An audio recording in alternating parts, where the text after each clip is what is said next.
कोई जाने ना इस प्यार की गहराई, इन आँखों की गहराई। प्यार भरे ये दो निर्मल नैन, जिनसे मिला ये अमृतमय चैन। कोई जाने ना इस प्यार की गहराई, इन आँखों की गहराई। प्यार भरे ये दो निर्मल नैन।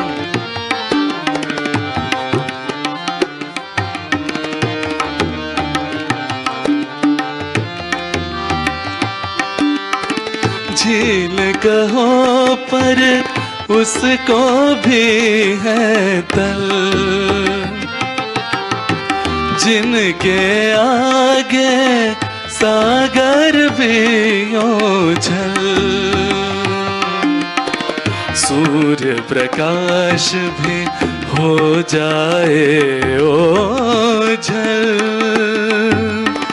तुलना से भी ऊपर उठ गया इन नैनों का स्तर। प्यार भरे ये दो निर्मल नैन, जिनसे मिला ये अमृतमय चैन।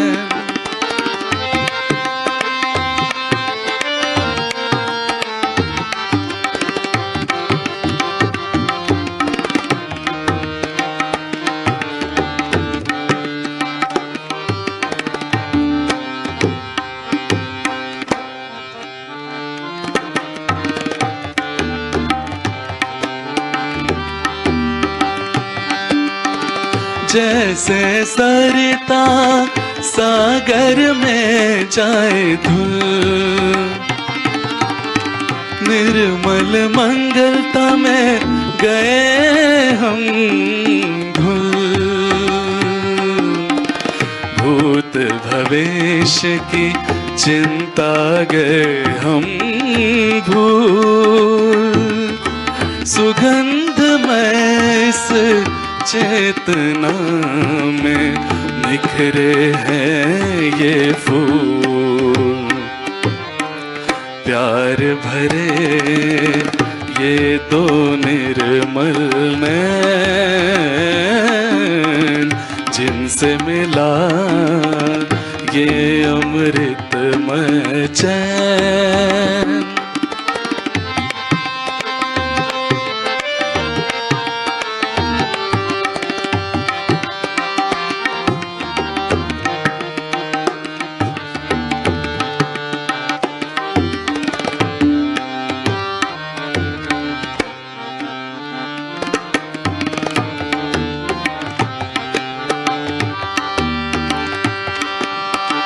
आंसू झरझर बह निकले, अनुकंपा जब जाती घटा बन। सुन लो इन नैनों से कभी हितकारी मीठे सच खरे बैन। जीवन का सब सत्व है इनमें, जीवन का सब सत्व है इनमें। खुद को कर दो पूर्ण समर्पित, सब कुछ लुटा दो पाने को। सब कुछ लुटा दो पाने को, इन आँखों का अनमोल रतन। प्यार भरे ये दो निर्मल नैन, जिनसे मिला ये अमृतमय चैन। कोई जानना इस प्यार की गहराई, इन आँखों की गहराई। प्यार भरे ये दो निर्मल नैन, जिनसे मिला ये अमृतमय चैन। प्यार भरे ये दो निर्मल नैन, जिनसे मिला ये अमृतमय चैन। प्यार भरे ये दो निर्मल नैन।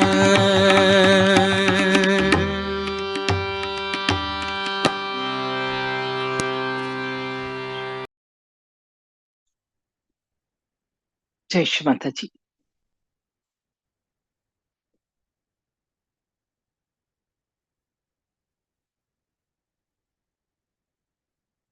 सभी का स्वागत है इस आनंद की यात्रा में। आनंद में कौन सा? योग के माध्यम से श्री माता जी निर्मला देवी के आशीर्वाद के द्वारा योग की एक इतनी सहज और सरल विधि जिसे हर व्यक्ति कर सकता है, जिसे करने के लिए कुछ भी छोड़ने पकड़ने की जरूरत नहीं, कोई कंडीशन नहीं, कोई नियम नहीं। ये सब नियम कंडीशन तो ऊपरी हो गए, अब हम बात बहुत गहन कर रहे हैं अंदर स्थित कुंडलिनी शक्ति को जागृत करने की, जिसको जागृत करने के लिए ऋषि मुनि लोग हजारों साल तपस्या करते थे। वही कार्य श्री माता जी ने इस धरती पर आकर 5 मई 1970 को शुरू किया। मानव जाति के कल्याण के लिए, उसके विकास के लिए, उसके उत्थान के लिए और उसकी मदद करने के लिए। कार्य इतना कठिन था पर माँ ने उसे बहुत सरल कर दिया अपने बच्चों के प्रति उनके प्रेम के खातिर। और ये कार्य बिल्कुल इस तरह से होता चला गया जैसे एक दिए से हजारों दिए जलते हैं। उसी तरह से यह कार्य आज पूरे विश्व में 180 देशों में चल रहा है, जिसमें सभी जाति, धर्म, उम्र और वर्ग के लोग इससे जुड़े हुए हैं। इसके लिए कोई कंडीशन नहीं है, कोई नियम नहीं है, और बात ही इतनी अनमोल है जिसका कोई मोल ही नहीं लगाया जा सकता। इसलिए योग पूरी तरह से बिना मूल्य भी है, फ्री ऑफ चार्ज। इसका कहीं कोई पैसा नहीं लिया दिया जाता। क्या ईश्वर को, आनंद को आप खरीद सकते हैं? अगर खरीद सकते तो लोग रोज खरीद लाते और कहते आज का दिन मेरा बहुत सुंदर गुजरेगा। वो तो आपके अंदर है, सिर्फ खुद को जानना और खुद को पहचानना है कि आप कौन है। ईश्वर ने यदि कोई सबसे सुंदर रचना की है तो वह है मानव, और वो अपनी बनाई हुई रचना को कभी भी परेशान नहीं होते हुए देख सकता। इसलिए जब भी ईश्वर देखता है मानव जाति परेशान है, तो किसी न किसी स्वरूप में इस धरती पर आता है। तो इस समय एक ऐसे स्वरूप की आवश्यकता थी जो प्रेममय हो, करुणामय हो, माँ का स्वरूप। माँ क्या करती है, बच्चों ने कितनी भी गलती की हो माफ कर देती है, और बस यही चाहती है उसके बच्चे सदैव खुश रहे, प्रसन्न रहे, आनंदित रहे। हम पेरेंट्स अपने बच्चों को क्या कभी दुखी देख सकते हैं?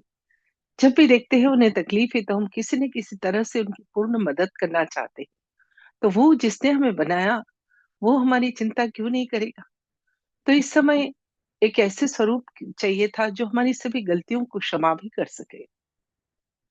तो श्री माता जी निर्मला देवी का स्वरूप इस धरती पर आया, और उन्होंने कुंडलिनी शक्ति के जागरण का जो बहुत ही कठिन कार्य था उसे मानव जाति की मदद के लिए बिल्कुल सरल कर दिया। और सरल ही नहीं, पूरी तरह से प्रमाणित भी। प्रमाण इस तरह से कि जब आपके अंदर स्थित आपकी कुंडलिनी शक्ति जागृत होती है और आप उस सर्वव्यापी शक्ति से जो सारा संसार चलाती है, जो कण कण में या अणु रेणु में है, उससे जब आप जुड़ते हैं, आपका योग घटित हो जाता है। तो आप उस शक्ति को अपने दोनों हाथों पर और सिर के ऊपर तालु भाग पर ठंडी या गर्म हवा के रूप में महसूस कर सकते हैं। यह अनुभूति इतनी सुंदर है जिसका वर्णन हर धर्म में किया है। हिंदू धर्म में आदि गुरु शंकराचार्य ने इसे सलीलम सलीलम, ठंडे ठंडे चैतन्य के रूप में वर्णित किया है। तो बाइबल में इसे cool breach of the Holi ghost कहा है। मुस्लिम धर्म में इस रूप तो पातंजलि ने रितंभरा प्रज्ञा, और नानक साहब ने इसे अलख निरंजन कहा है। इस तरह से सभी धर्मों में इसका नाम तो था, इस परम चैतन्य का, उस डिवाइन पावर का। परंतु इस कुंडलिनी शक्ति को जागृत करना बहुत ही कठिन काम था। समझ लीजिए टेढ़ी खीर। इसलिए कोई भी इस शक्ति के जागरण की बात नहीं करता था। सभी लोग कहते थे थोड़ा पूजा पाठ, व्रत उपवास, दुआ, प्रेयर, बस यही सब कर लो। परंतु ये वक्त बहुत ही खास वक्त है। ये ब्लॉसम टाइम है, बहार का वक्त। इस वक्त के बारे में जो वर्णन है पहले से ही, कि जब कलयुग अपनी चरम सीमा पर होगा, घोर कलयुग होगा, तो जो संत साधु गिरी कंदराओं में बैठकर ईश्वर की आराधना कर रहे हैं, वो हम आप जैसे साधारण व्यक्ति के रूप में जन्म लेंगे और अपनी इस शक्ति को जागृत करेंगे। जब उनकी जागृत हो जाएगी तो हजारों की जागृत कर सकते हैं। यह सभी कुछ पहले से ही वर्णित था और वही सब कुछ घटित हो रहा है। एक जीवंत प्रक्रिया। एक भी जीवित काम हम नहीं कर सकते। हम सब मरा हुआ काम ही करते हैं, एक चीज से दूसरी चीज को बनाना। पर एक ये जीवंत घटना माँ के आशीर्वाद से हमारे अंदर घटित होती है। और ये घटित ही नहीं होती है। आपको पाने के बाद आप औरों की भी शक्ति को जागृत कर सकते हैं, कुछ समय की प्रैक्टिस के बाद। और उन्हें भी वही अनुभूति प्राप्त होगी जो उनके अंदर की स्थिति है। यही नहीं, जब आप कनेक्ट हो जाते हैं, जुड़ जाते हैं, तो उस परमात्मा की शक्ति, जिसे वाइब्रेशन से चैतन्य कहते हैं, बहुत सारी जगह जीवन में काम में ले सकते हैं। तो जब हमने ये योग बच्चों के बीच जाकर स्कूल, कॉलेज, हॉस्टल्स में कराया, तो हमने देखा बच्चों के रिजल्ट तो अच्छे आए। ईक्यू, आईक्यू, ग्रास्पिंग पावर, यह सब तो ठीक है, पर जो सबसे बड़ी बात देखी बच्चों के अंदर, वह थी संस्कार। ऐसे बच्चे इतने संस्कारिक होते हैं, कभी भी अपशब्द नहीं बोलते, कभी भी गलत रास्ते नहीं जाते, गलत शब्दों का उपयोग नहीं करते, और यहाँ तक कि बड़ों का बिल्कुल इस तरह से आदर करते हैं जैसे बड़े उनके लिए भगवान हो। इस तरह से बच्चों के व्यक्तित्व का निर्माण होता है।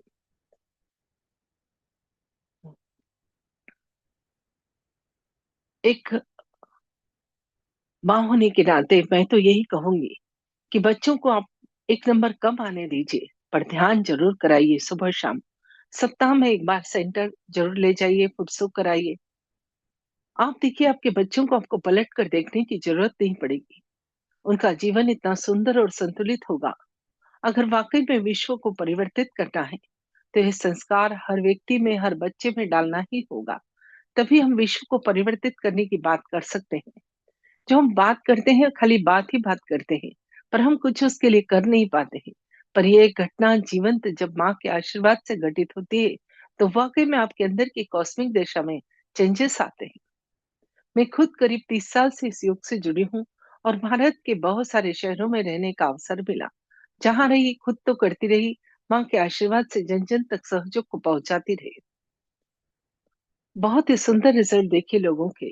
योग के बाद उनके जीवन में परिवर्तन होते हुए देखते, क्योंकि ये एक बहुत बड़ा साइंस भी है और एक बहुत बड़ा अध्यात्म भी। साइंस ने तो यह सब कुछ अब खोजा, अब नाम दिया, पर हमारा अध्यात्म तो इतना गहन है जिसको हम पढ़ते ही नहीं, क्योंकि कठिन लगता है। पर हम तो सबसे धनी लोग हैं। भारतीय लोग सबसे धनी हैं, जिनके पास इतनी बड़ी अध्यात्म की धरोहर है। परंतु ये चीज कठिन थी। पहले अष्टांग योग का नाम पालन करना पड़ता था। यम, नियम, प्राणायाम, प्रत्याहार, ध्यान, धारणा, समाधि। तब कहीं जाकर कुंडलिनी शक्ति के जागरण की बात की जाती थी। पर माँ ने इस रास्ते को बहुत सरल और सहज कर दिया।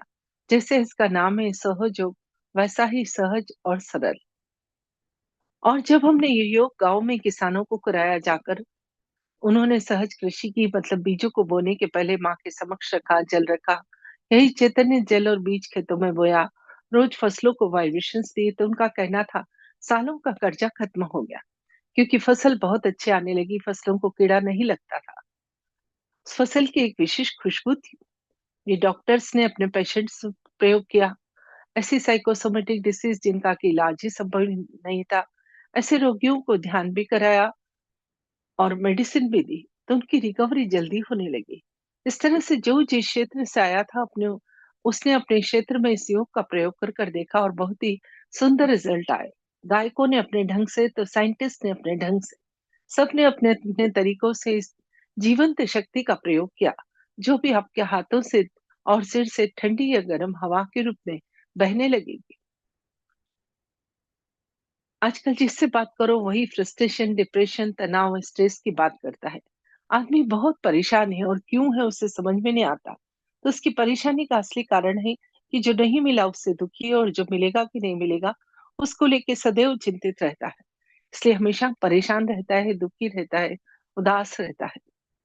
ये भी आपकी स्क्रीन पर हमारे अंदर के सूक्ष्म शरीर का फोटो आ गया है। बाहर से भले ही हम लोग दिखने में अलग-अलग हैं, पर अंदर से हम सबकी स्थिति एक जैसी होती है। जब बच्चा माँ के गर्भ में 3 माह का होता है, तो वो ईश्वर की शक्ति तालोभाग से अंदर प्रवेश करती है और 3 नाड़ी और 7 चक्र बनाती है। बची हुई शक्ति जहाँ रीढ़ की हड्डी खत्म होती है, वहाँ एक पवित्र अस्थि होती है, वहाँ 3.5 कुंडल बनाकर बैठ जाती है। यह शक्ति कुंडल बनाकर बैठी रहती है, इसलिए इस शक्ति को कुंडलिनी शक्ति कहते हैं। ध्यान में अभी हम इस शक्ति को ही जागृत करेंगे। जब भी हमारा जागृत होती है तो 3 नाड़ी और 7 चक्र से बने हमारे इस अंदर के शरीर को संतुलित कर देती है। अब इसमें असंतुलन क्या होता है, थोड़ा-सा इस विषय पे अभी हम चर्चा करते हैं। कि जो लेफ्ट साइड की नाड़ी है, ईरा नाड़ी, इसे चंद्र नाड़ी, left sympathetic nervous system science में कहते हैं। ये हमारी भूतकाल की नाड़ी है। जब मन में बहुत ज्यादा पुराने विचार चलते हैं, उन्हें भूल ही नहीं पाते, उन्हीं को दोहराते रहते हैं, तो ये चंद्र नाड़ी धीरे धीरे और ठंडी हो जाती है। और जब ये ठंडक हमारे अंदर आती है तो ऐसे लोगों को low blood pressure, depression, paralysis इस तरह की प्रॉब्लम होती है और बच्चे पढ़ाई करने बैठते हैं और उन्हें नींद आ जाती है। दूसरी नाड़ी पिंगला नाड़ी है, जिसे सूर्य नाड़ी कहते हैं, जो भविष्य की है। जब मन में बहुत ज्यादा फ्यूचर के थॉट्स चलते हैं, तो क्योंकि यह सूर्य नाड़ी है, इसे राइट सिंपैथेटिक नर्वस सिस्टम भी कहते हैं, यह नाड़ी और गर्म हो जाती है। और जब यह गर्मी हमारे अंदर आती है, तभी लीवर, किडनी, पेंक्रियास में problem, heart attack, high blood pressure, diabetes इस तरह की प्रॉब्लम होती है। और बच्चे पढ़ाई करने बैठते हैं, उनका पढ़ाई में मन ही नहीं लगता, फोकस ही नहीं कर पाते अपनी पढ़ाई में, माइंड बहुत ही डिस्ट्रैक्ट रहता है। सभी लोग कहते हैं ध्यान करो, तो उसी के लिए जब हम इस शक्ति का जागरण करते हैं, कुंडलिनी शक्ति का, तो इसका रास्ता होता है मध्य नाड़ी, सुषुम्ना नाड़ी, जो हमारी वर्तमान की नाड़ी है, जिसे कि पैरासिम्पथेटिक नर्वस सिस्टम कहते हैं। जब इस रास्ते से यह शक्ति ऊपर उठती है, तो जो साधक ध्यान करता है उसका चित्त धीरे धीरे वर्तमान में, या प्रेजेंट में आ जाता है। जब चित्त वर्तमान में आता है तो सबसे पहला फायदा होता है मन शांत और प्रसन्न हो जाता है। जब मन प्रसन्न होता है तो बीमारी तो आपकी आपो आप ही चली जाती है। बच्चे अपने कार्य पर फोकस कर पाने से सफलता सदैव उनके साथ चलती है। हमारी आर्थिक, सामाजिक, भौतिक, स्वास्थ्य संबंधी दशाओं में भी धीरे धीरे सुधार होता है। साथ ही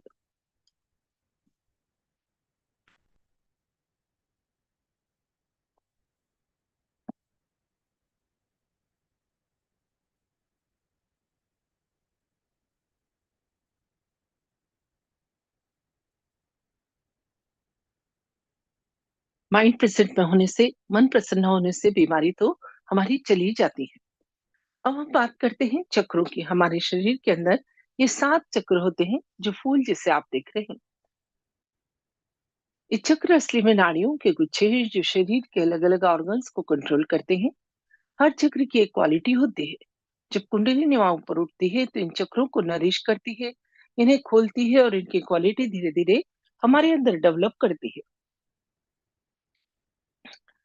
सहयोग का एक नया आविष्कार है कि खुद को जानना और खुद को पहचानना। जानना कैसे? कि जब यह कुंडली मां जागृत होती है तो इन चक्रों पर कार्य करती है, इनमें दोष है तो वहां रोकती है। जब मां को रुककर वहां कार्य करना पड़ता है तो उस चक्र की नर्व्स का एंड पॉइंट, जो हाथ और पांव पे है, नाड़ी का, वहां पर अनप्लेजेंट फीलिंग मतलब झंझनाहट या गर्माहट होती है। और जब चक्र शुद्ध हो जाता है तो ठंडा चैतन्य उस स्थान से बहने लगता है।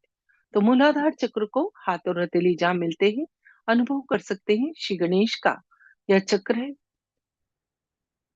आज जो हम एक सेल अमीबा से इंसान बने, एक एक अवतार इस धरती पर आते गए अपने गुण हमें प्रदान करने के लिए। परंतु क्या हमने झगड़ा मचा लिया कि मैं इस भगवान को मानने वाला, मैं इस गुरु को मानने वाला। असली में तो वो एक ही पेड़ पर लगे हुए अलग अलग फूल है, जिन्हें सबने तोड़ लिया और कहने लगे ये मेरा और ये मेरा। तो जब अंदर श्री गणेश जागृत होते हैं तो उनकी क्वालिटी, बुद्धि, विवेक, पवित्रता, अबोधिता और मंगलमयता हमारे अंदर आती है। जब व्यक्ति के अंदर विवेक या विजडम है तो गलत काम कभी नहीं करता, गलत रास्ते कभी नहीं जाता। इसलिए कोई बुरी आदत है उससे भी छुटकारा मिलता है। साथ ही यौन संबंधी और मलमूत्र विसर्जन संबंधी ऑर्गन्स को भी ये चक्र कंट्रोल करता है। तो उनसे रिलेटेड कोई बीमारी है जैसे पाइल्स का, प्रोस्टेट का प्रॉब्लम, उसमें भी धीरे धीरे सुधार आता है। सेकेंड नंबर पर स्वादिष्ठान चक्र, जिसे दोनों हाथ के अंगूठे पर जान सकते हैं। शिव ब्रह्मदेव सरस्वती इसे संभालते हैं, और उनके जागृत होने पर जैसे नए बच्चे का सृजन यहीं पर होता है। हमारे अंदर सृजनात्मक क्वालिटी, क्रिएटिविटी हमारे अंदर आती है। बच्चों को कराते हैं तो ड्राइंग, पेंटिंग, गाना गाना, हर काम में उनके सुंदरता आ जाती है। हमें भी आश्चर्य होता है कि हम वही पर कार्य करने का ढंग हमारा बहुत सुंदर हो जाता है। इसके बाद आता है भव नाभि चक्र, थर्ड नंबर पर, जो संतोष और समाधान का है। लक्ष्मी नारायण इसे संभालते हैं, और उनके जागृत होने पर लक्ष्मी की कृपा, पैसों में बरकत, घर के वातावरण में प्रेम, और व्यक्ति बड़ा ही उदार हो जाता है। दोनों हाथ की सबसे बड़ी उंगलियों पर आप इसे फील कर सकते हैं। इसके बाद आता है भवसागर, जो ग्रीन कलर का गोला आप देख रहे हैं, जिसे वॉइड कहते हैं। दोनों हाथ की हथेली के बाहरी हिस्से में आप इसे फील कर सकते हैं। ये भवसागर, जो भी हमारे महान गुरु हुए, उन सब का स्थान हमारे पेट में ही होता है।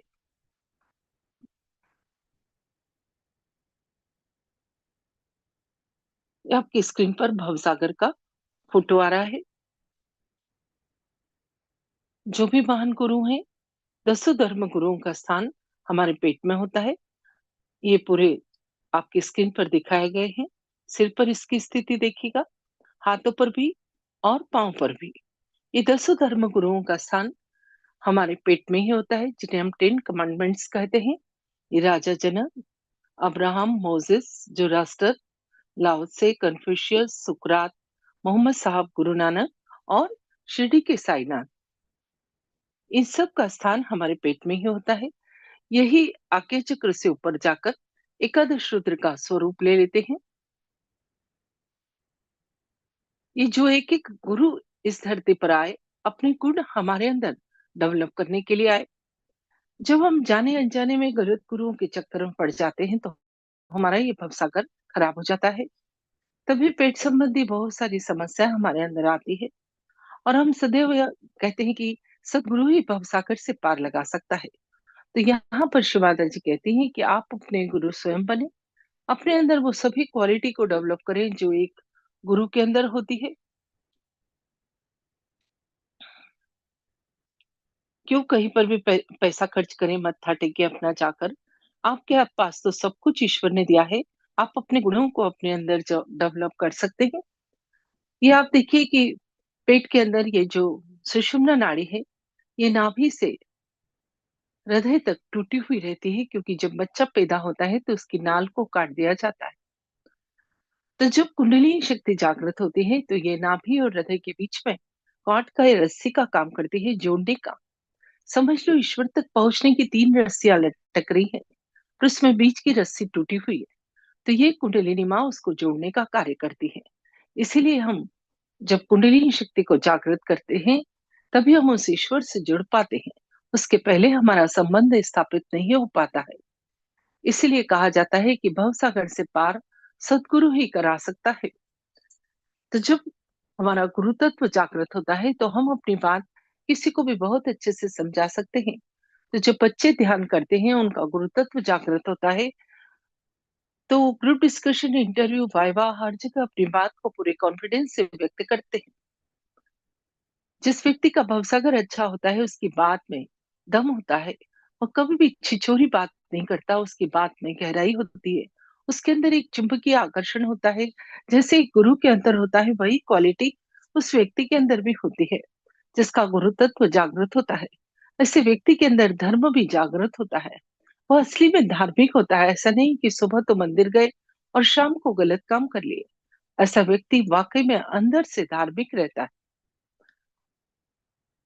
ये गुरु तत्व का हमारे जीवन में बहुत ही महत्वपूर्ण स्थान है। इसलिए श्रीमाता जी ने कहा है कि चाहे जहां अपना माथा नहीं टिकाना है, सदगुरु के आगे ही इस सिर को टिकाना चाहिए। नहीं तो आपके अंदर निगेटिव एनर्जी आ जाएगी। और यही दसों धर्मगुरु जब एक आज्ञा चक्र के ऊपर जाते हैं, तो एकादश रुद्र का स्वरूप ले लेते हैं। और अगर उनमें गड़बड़ हो जाती है तो बहुत सारी नकारात्मकता हमारे अंदर आ जाती है। इसलिए बहुत ध्यान रखना है कि सिर किसके आगे झुकाया जाए। हाँ, अपने बड़े हैं, उनके आगे ज़रूर आप अपना मत्था टिकाइए, ईश्वर के आगे, पर गलत-सलत व्यक्ति के आगे कभी भी अपना माथा नहीं टिकाना चाहिए, क्योंकि उसके पास जो एनर्जी है, वही एनर्जी वो हमें देगा। इस बात का ज़रूर ध्यान रखें। अगर आपको पेट संबंधी कोई प्रॉब्लम है, तो लेफ्ट हैंड श्री माता जी की तरफ करें और राइट हैंड को पेट के ऊपरी हिस्से में रखकर यहाँ पर कहें, माँ मैं आत्मा हूँ, इसलिए मैं स्वयं का गुरु हूँ। अब मेरा कोई गुरु नहीं, आप ही मेरी गुरु हैं। इस तरह से आप 10 बार यदि प्रार्थना करते हैं, तो आपको ये भवसागर की कोई पकड़ है तो उससे छुटकारा मिलता है। उसकी पकड़ है, इस बात का सबूत आपको दोनों हाथ की हथेली के बाहरी हिस्से में झंझनाहट या गर्माहट कुछ गोल-गोल इस तरह से घूमता हुआ कि जो अनप्लेजेंट है, आप फील कर पाएँगे। सहयोग अंधविश्वास नहीं है कि खाली आपसे कह दिया और आप मान लें। जो कुछ भी है आप घटित होते हुए अनुभव करेंगे और उसको ठीक होते हुए भी आप देखेंगे कि वाक़ई में इस चीज़ में सुधार हो रहा है। और ये क्वालिटी आपके अंदर डेवलप हो रही है। साथ ही एक फुटसुक की प्रक्रिया है जो हर सहयोगियों को नियमित करनी है। नमक के पानी में पाँव रखना। आधे से ज़्यादा चक्रों और नाड़ियों के दोष को नमक का पानी अपने अंदर शोषित कर लेता है। इसलिए हर सहयोगी को 5 से 10 मिनट नमक के पानी में पाँव ज़रूर रखना है। और एक बंधन लेने की प्रक्रिया है जो आधा मिनट की है, जिसे आप ध्यान के पहले, बाद में, घर से निकलने के पहले, रात को सोने से पहले, सुबह उठने के बाद ज़रूर लें। ये बंधन एक सुरक्षा कवच है जो आपको पूरी तरह से प्रोटेक्ट करता है, किसी भी नेगेटिव एनर्जी को आपके अंदर नहीं घुसने देता है। श्री माता जी के प्रवचन है हिंदी, इंग्लिश, मराठी सभी लैंग्वेज में हजारों। आप उन प्रवचनों को भी थोड़ी देर जरूर सुनिए, उससे आपको बहुत ज्ञान भी मिलेगा। साथ ही आपके उत्थान में भी आपको बहुत मदद मिलेगी। इस तरह से छोटी-छोटी सी चीजें हैं जिनके माध्यम से आप अपने जीवन को बहुत ही संतुलित ढंग से चला सकते हैं। रोज हम एक चक्र पर विस्तार से बात करते हैं, तो कल हम हृदय चक्र पर विस्तार से बात करेंगे।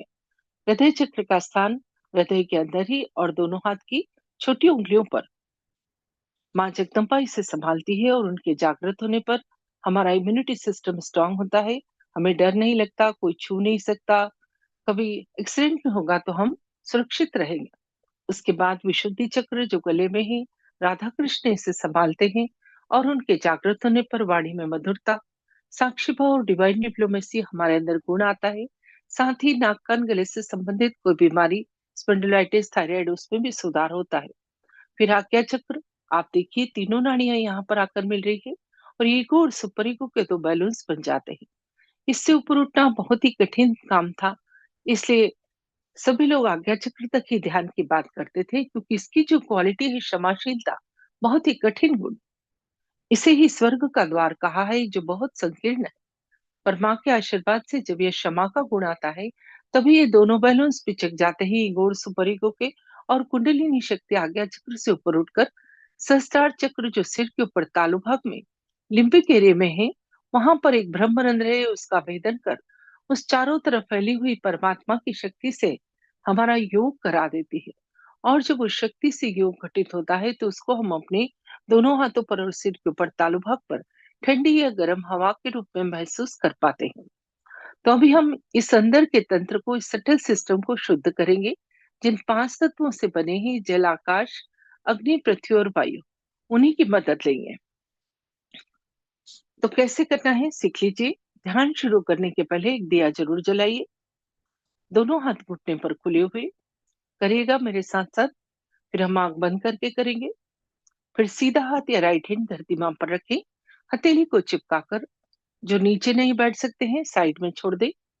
फिर दोनों हाथ घुटने पर खुले हुए अब अपना लेफ्ट हैंड या बायां हाथ कोहनी से मुड़कर आकाश की तरफ। फिर दोनों हाथ धरती मां पर जो ऊपर बैठे हैं साइड में छोड़ दें। फिर सीधा हाथ हृदय पर, राइट हैंड को हार्ट पर रखें। फिर यही हाथ अपने कपाल पर, यही हाथ सर के पीछे और यही हाथ सिर के ऊपर तालू पर। थोड़ा सा देख लीजिए। अब हाथ को बिना उठाए हथेली की चमड़ी से सिर की चमड़ी को 7 बार, जिस तरह से घड़ी का काटा घूमता है, घुमाएंगे। और वहीं पर हाथ ऊंचा करके उस शक्ति को फील करेंगे, थोड़ा आगे पीछे करके, थोड़ा दाएं बाएं करके। और तालू से ऊपर नीचे कर कर देखेंगे। फिर दोनों हाथ आकाश की तरफ, गर्दन पीछे, एक प्रश्न पूछेंगे। बस इतना ही करना है। जैसा इसका नाम है उतना ही सहज और सरल, जिसे हर व्यक्ति कर सकता है। जिसे करने के लिए कुछ छोड़ने पकड़ने की जरूरत नहीं है। जैसे हैं वैसे ही रहते हुए आप अपने अंदर स्थित कुंडलिनी शक्ति को श्री माता जी के आशीर्वाद से जागृत कर सकते हैं। तो अभी आपकी स्क्रीन पर श्री माता जी का फोटो आ रहा है। ये फोटो बहुत खास है, ये बाजार में नहीं बिक्री होता है। इस फोटो से निकलने वाली चैतन्य की किरणें ही हमारी कुंडलिनी शक्ति के जागरण में हमारी मदद करती है। तो दोनों हाथ थोड़ा सा हृदय तक लाएं, श्री माता जी की तरफ देखिए।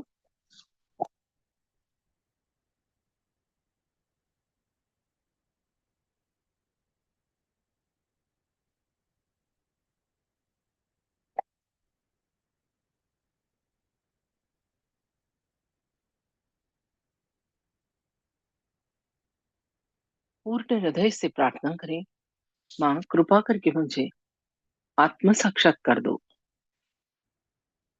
आपको हृदय से मांगना होगा।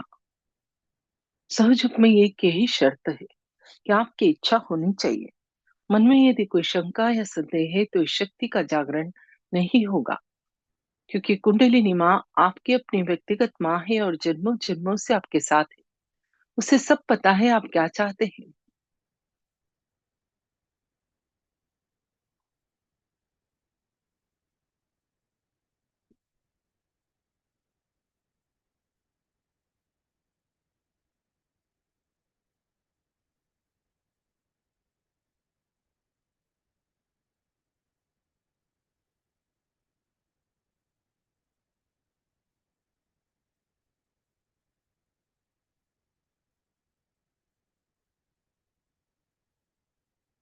दोनों हाथ घुटने पर खुले हुए, आंखें बंद और पीठ सीधी। ये बहुत ही विशेष समय है, अपनी ही प्रार्थना से अपनी ही शक्ति का जागरण।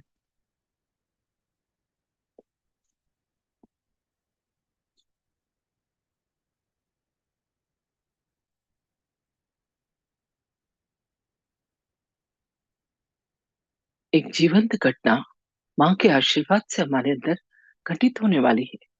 तो पूरी तैयारी के साथ बैठे तन और मन दोनों की। पूरे ध्यान के दौरान पीठ को सीधा रखें, आंखें बंद और विचारों से भी कहते हैं थोड़ी देर के लिए आप जाओ।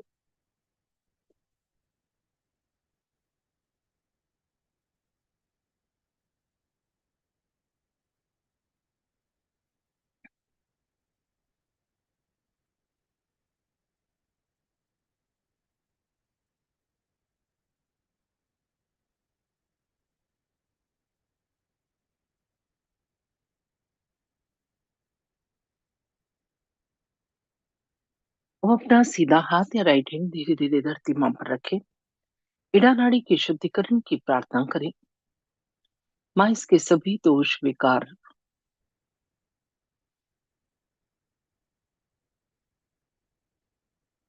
जन्मों जन्मों से आई खराबियां, कुसंस्कार, आलस्य, इन सभी को आप सीधे हाथ के द्वारा धरती माँ में समा दो।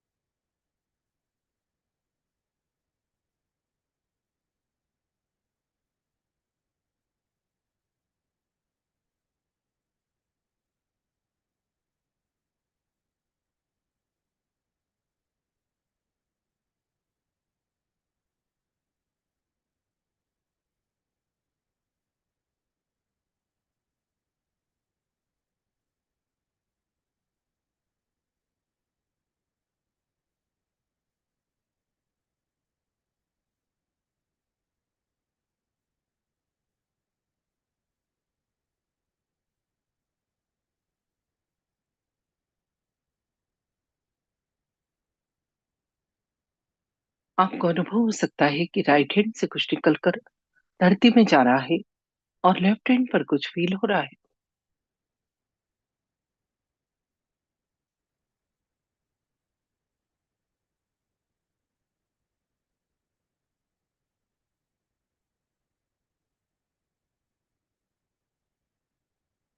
हाथ उठाकर धीरे धीरे वापस घुटने पर खुला हुआ। अब अपना लेफ्ट हैंड या उल्टा हाथ कोहनी से मोड़कर आकाश की तरफ। पिघला नाड़ी के शुद्धिकरण की प्रार्थना। उसका स्थान रीढ़ की हड्डी के थोड़ा सा दाईं तरफ या राइट साइड में।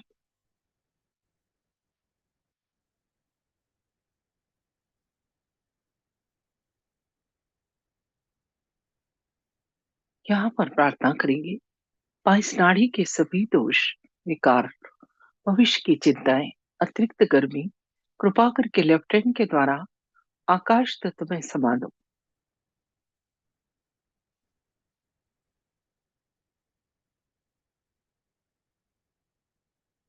आपको अनुभव हो सकता है कि लेफ्ट हैंड से कुछ निकलकर आकाश में जा रहा है और राइट हैंड पर कुछ फील हो रहा है।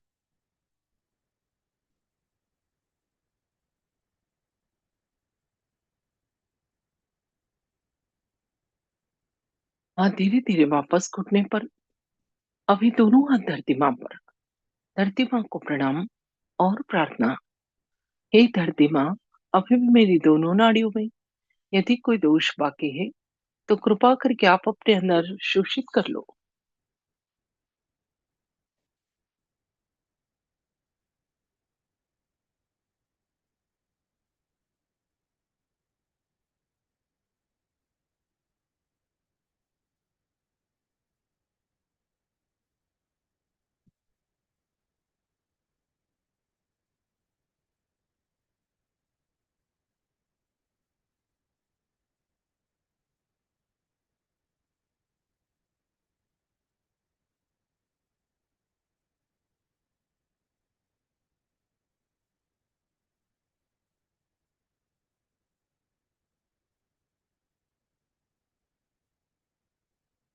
चित्त को मध्य नाड़ी सुषुम्ना नाड़ी पर लाएं।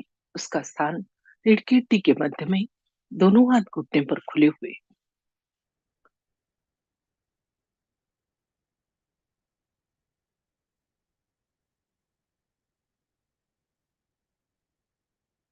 मां को हृदय पूर्वक प्रार्थना, सुषुम्ना नाड़ी को जागृत करने की और हमें वर्तमान में स्थापित करने की।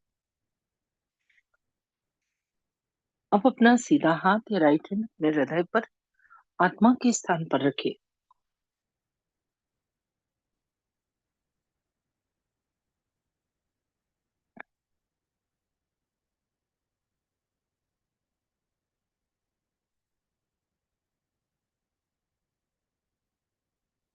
और यहाँ पर कहें, माँ मैं शुद्ध आत्मा हूँ।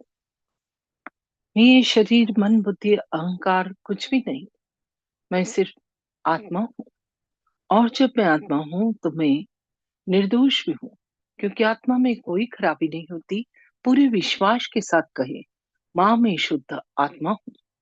जब हम इस तरह से कहते हैं तो अंदर बैठी कुंडलिनी माँ बहुत प्रसन्न होती है और जागृत होने के लिए तैयार होती है।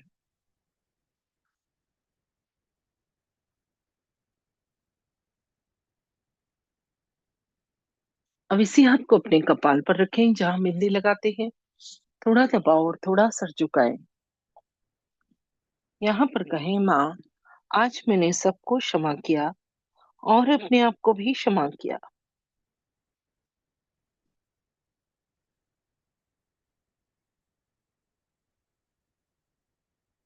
किसी व्यक्ति का नाम न ले, एक साथ सबको क्षमा करें।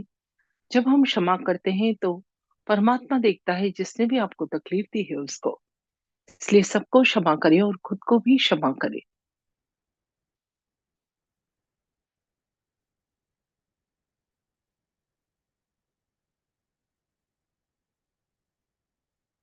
अब इसी हाथ को सर के पीछे रखें और गर्दन थोड़ी सी पीछे झुकाएं। यहाँ पर कहे, मां जाने जाने में उस ईश्वर की शान के खिलाफ यदि मुझसे कोई कार्य हुआ है तो क्षमा करो।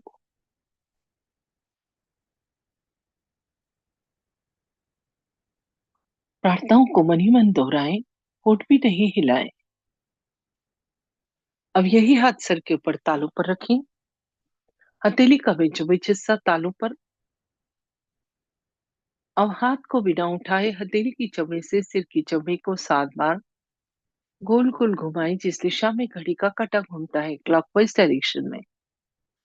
और यहाँ पर पूर्ण हृदय से मांगे, श्री माता जी, कृपा करके मुझे आत्म साक्षात कर दो, सेल्फ रियलाइजेशन दो, उस सर्वव्यापी शक्ति से जो ये सारा संसार चलाती है, मेरा योग करा दो, उस शक्ति की अनुभूति दो। हाथ घुमाना बंद, धीरे धीरे हाथ वापस घुटने पर खुला हुआ।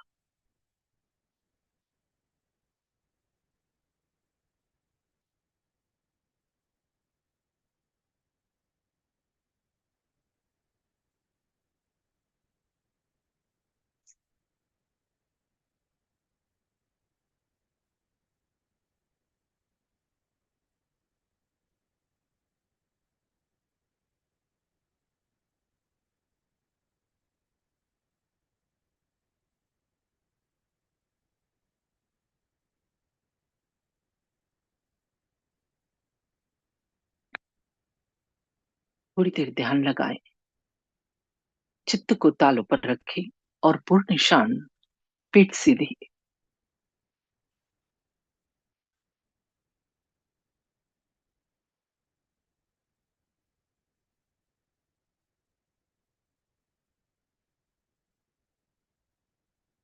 विचारों को सिर्फ देखें और माफ कर दें। धीरे धीरे तो विचारों में अंतर बढ़ जाएगा और वो अंतर के क्षण में ही हमारा योग घटित होगा। तो विचारों के बीच जो विलंब का क्षण है, वही महत्वपूर्ण है।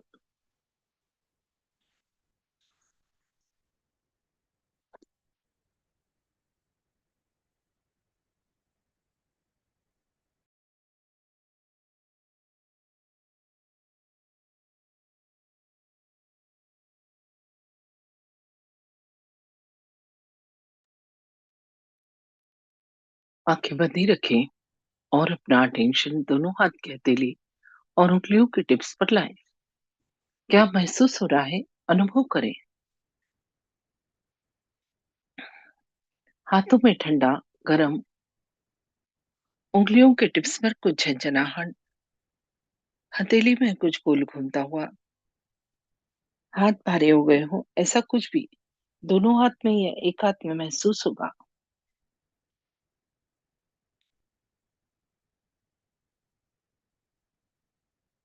ये जो अनुभव हो रहा है, ये इस बात का प्रमाण है कि हमारी शक्ति का जागरण हो गया और उस ईश्वर की निराकार शक्ति हमारे दोनों हाथों पर और सिर के ऊपर तालु भाग पर ठंडी या गर्म हवा के रूप में महसूस होने लगी है।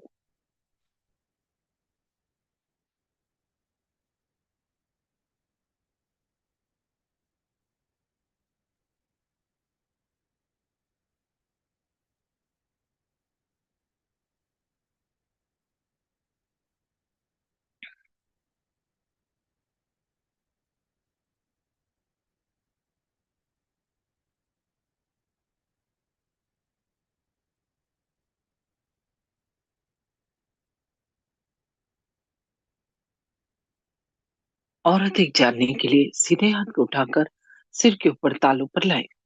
हाथ को बालों से 4-5 इंच ऊपर रखें और अनुभव करें तालू से निकलती हुई ठंडी या गर्म हवा हथेली को छूती हुई।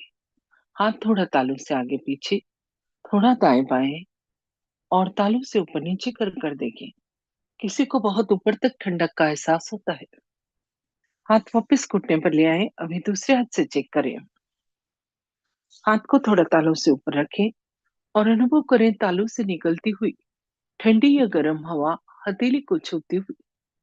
हाथ थोड़ा तालू से आगे पीछे, थोड़ा दाएं बाएं और तालू से ऊपर नीचे कर देखें। किसी किसी को बहुत ऊपर तक ठंडक का एहसास होता है। अभी अपने दोनों हाथ आकाश की तरफ, गर्दन पीछे और मन में एक प्रश्न, माँ क्या यही वो शक्ति है जो सारा संसार चलाती है? क्या यही परमात्मा के प्रेम की शक्ति है? क्या यही डिवाइन पावर है? उत्तर में आपके हाथों पर और स्पष्ट अनुभूति होगी। धीरे धीरे हाथ वापस घुटने पर और कुछ सेकंड शांत बैठे। अपने अंदर देखें इस समय की स्थिति को। क्या मन शांत है, प्रसन्न है, विचार कम है, यदि इसका उत्तर हाँ है तो दोनों हाथ जोड़ ले। अंदर बैठी कुंडलिनी माँ और श्री माता जी को धन्यवाद स्वरूप प्रणाम करें। धीरे धीरे आंखें खुलें और अपने हाथ भी खुले।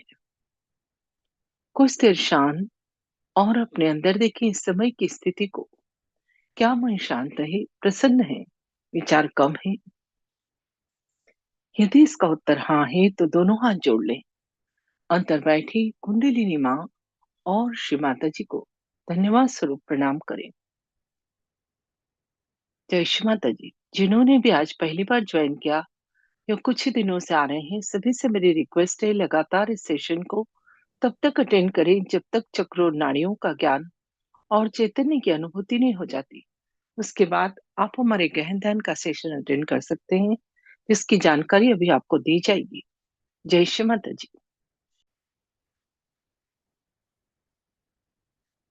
जय श्री माता जी सभी को।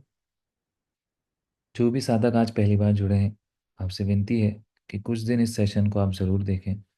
धीरे धीरे सभी चक्रों और नाड़ियों की जानकारी आपको मिलेगी और इसी के साथ आपकी अनुभूति भी बढ़ेगी। नए साधकों के लिए आत्म साक्षात्कार के कार्यक्रम रोज़ दिन में 3 बार इसी यूट्यूब चैनल पर लाइव रहते हैं। पहला कार्यक्रम सुबह 8 बजे, दूसरा दोपहर 4:15 और तीसरा रात 7:45 बजे। अपनी सुविधा अनुसार आप कोई सा भी कार्यक्रम अटेंड कर सकते हैं। सुबह 8 बजे और दोपहर 4:15 बजे के कार्यक्रम के बाद, ध्यान के बाद, आप अपने प्रश्न भी हमसे यूट्यूब पर लाइव चैट में पूछ सकते हैं या जूम मीटिंग ज्वाइन करके डायरेक्ट बात भी कर सकते हैं। आप चैनल सब्सक्राइब कर लेंगे तो रोज़ होने वाले कार्यक्रम की लिंक आपको ईजिली मिलती रहेगी। इसी के साथ इस चैनल पर हमने बहुत से ट्यूटोरियल वीडियोस, वर्कशॉप के वीडियोस, चक्रों नाड़ियों की जानकारी के वीडियोस भी अपलोड किए हैं, जिन्हें देखकर आप सहजयोग की पूरी जानकारी ले सकते हैं। जिन साधकों को कुछ समय हो गया है, आप चाहें तो रोज़ 5:30 बजे गहन ध्यान का कार्यक्रम भी इसी यूट्यूब चैनल पे होता है, उसे भी अटेंड कर सकते हैं। सभी साधकों से विनती है, सुबह शाम 5 से 10 मिनट ध्यान ज़रूर करें। रोज़ फुट सोकिंग करें, श्री माता जी के प्रवचन सुने और सप्ताह में कम से कम एक बार सामूहिक ध्यान के लिए आप अपने अपने शहर या गांव के सेंटर पर ज़रूर जाएं। सेंटर कहाँ और कितने बजे लगता है, इसकी जानकारी आप ऑनलाइन देख सकते हैं या हमसे भी पूछ सकते हैं।